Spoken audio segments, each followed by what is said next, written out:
very reluctant to follow the rules. So I mean, we may have all of this structure, but the culture at a given center is such that they simply treat them as advisory, and they go up and do creative things, and that's part of why we're their recommendations sometimes as successful. Yeah. Thinking about the classroom and the structured learning, I believe the place that really is needed is in areas where you're learning a language, or you're learning concepts, you're learning things that take a long time to set in, for you to absorb them and grasp the whole thing. Like in mathematics is a language, your language you talk is a language, or a scope of things, your basic history of things. So the subject matter itself might lend itself to the delivery modality as well. The reference points in a view of things takes a while to set in. You can't do that at the same time you're using it. You need to, it's more conceptual in nature, less experiential or tactile. But those are the things that you need in order to have the right context, in order, if nothing else, to communicate with others in an immediate situation. And that's the broad range of skills. Remember, we talked about the broad range. You need to understand the big picture in order for the silos to make sense. Correct.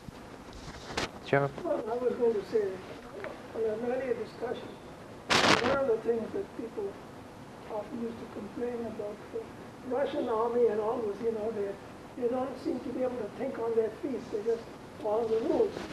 And that was one thing about the Western American forces.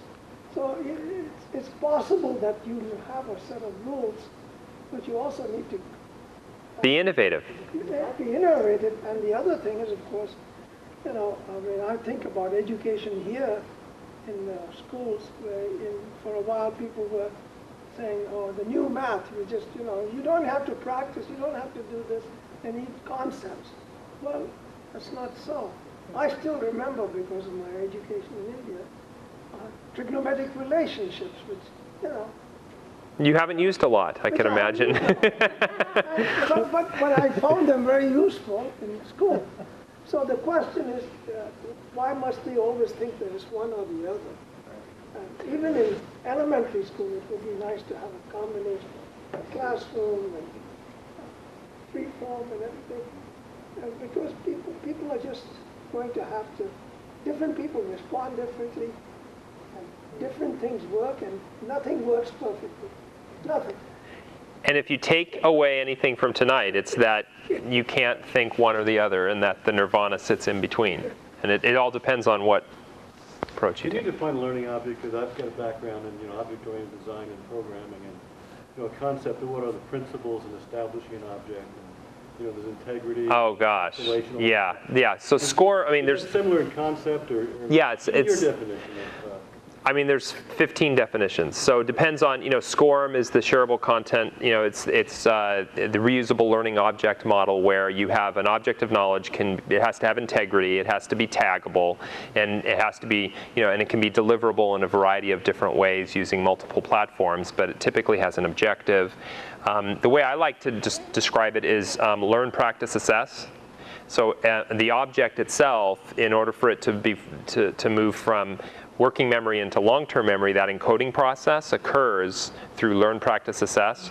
And so the object itself needs to be addressable in that entire cycle, that learn, practice, assess cycle. So sometimes learning objects can be a whole course. Most of the time it's typically a topic within a course.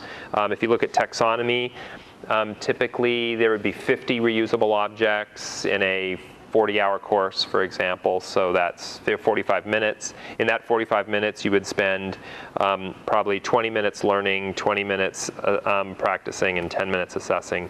But that cycle, the one thing, and we've been talking about this innovation, one thing about the way people approach learning objects is that they don't take each learning object through the entire cycle. What they do is you get this brain overload, right? And they just dump into working memory, which, by the way, can only handle an hour and a half worth of information. So they take 40 hours, dump it into working memory, then they go through the practice and assess, and people only capture a third of the content. So I'm a big believer in multiple cycles, which we talk to the continuing the assessment process. So that's a very nebulous answer. But you're going to get that from me. I'm a nebulous guy. But I believe in rules because I went to the Air Force Academy, so I learned the rules the hard way. An example that occurs to me is almost all the people I know who hate math, can't handle it well, don't do well with numbers, also hate word problems. Hate word problems? Word problems, yes. In math? Right. Like, the train left the station. Was if they had been introduced to math as how do you use these numbers to solve these problems. Word problems, which are real life examples. They would have liked it. They would have had a much better handle on what are those numbers are for and what do you use them for. They would end up hating that. It's a great theory. Yes? I'm looking for some advice. I'm giving a half-day seminar this Saturday with no live internet or anything else, and it's a lecture style. Oh, how fun. Yeah. What do I do? I mean, you stop at 140, do some assessment, do some little tricks with each other. Stories. And just say, okay, does everybody move on? How many people in the audience? It's only 13. It's 13 have signed up, but we're anticipating 20 would walk in. Yeah, so that's cozy, or it could get a little big, but boy, the more you can engage them and become, and I don't know what the age profile is, but if they're younger than older, try to get them to help you coach. I stop every 20 minutes. You stop every 20 minutes? No matter what, I'll stop, and I did it. I didn't have to here because you guys were jumping in, but a typical interaction, a typical 5-day class, 40-hour class has 100 interactions in it. That's an interaction every 20 minutes, which is really, really small. If you look at Halo 2, the cool new Xbox game, has 1 million interactions. And so the students today have a completely different expectation as it relates to interaction. So you should have as many interactions as possible, but if you don't have an interaction for 20 minutes, an interaction is a question, a case study, an assessment, then you need to force interactions. Don't wait an hour and a half, And I would bring in video, bring in pictures, use a lot of pictures. Go to Flickr, FLICKR.com. Flickr has fantastic pictures, which I use a lot. The other thing is a video. Go to YouTube, youtube.com. Fabulous, funny little snippets that'll run in Media Player that you could put up that just illustrate your concepts. So get the multi-sensory thing going. And use Keynote. It's a much better product than PowerPoint. Keynote is... So you want me to revise everything? No, I'm sorry. Okay, yeah, in the next 3 days. Who makes Keynote? Apple. So you got to write the computer. Pardon? Oh, okay. This is not Keynote because I have to have this horrible non-Macintosh computer, that I carry around. But the new MacBook can run Windows, so now I can have Keynote running. And I believe you can. I haven't done this yet, but.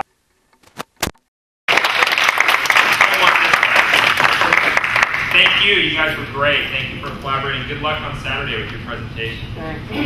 Thanks everyone for coming out. There's still some snacks and wine and dessert on your way out.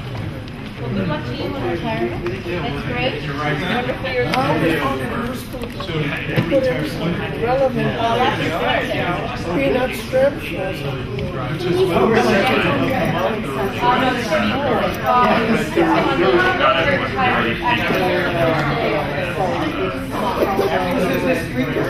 Effectively retired August.